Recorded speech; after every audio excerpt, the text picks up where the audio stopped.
Hey guys, it's amazing when you start piecing together how the data affects the stock market. You'll become a much better trader. Obviously, you'll learn this by rolling with me, guys, okay? But what I'm talking about here, the ISM Services PMI came out this morning. And services, this is the sector of the economy that has done well ever since after the pandemic, right? Everyone's wanted to go out and spend, right? Restaurants, trips, things like that. This has held up pretty good.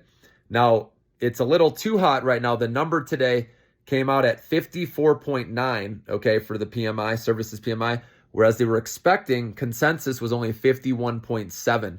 So that's a big beat, guys. Anything 55 or higher shows an overheated economy.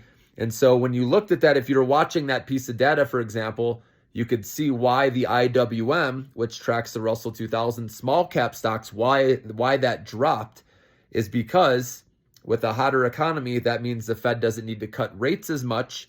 And remember, the interest rate sensitive stocks, they drop right when you get news like that, obviously, right? If there's not as many cuts in the future, then the interest rate sensitive names fall.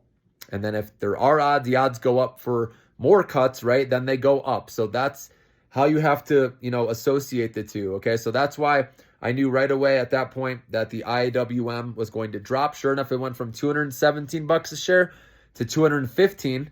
And then I did buy that dip in the low 215s. I put out an alert saying a quick trade on it.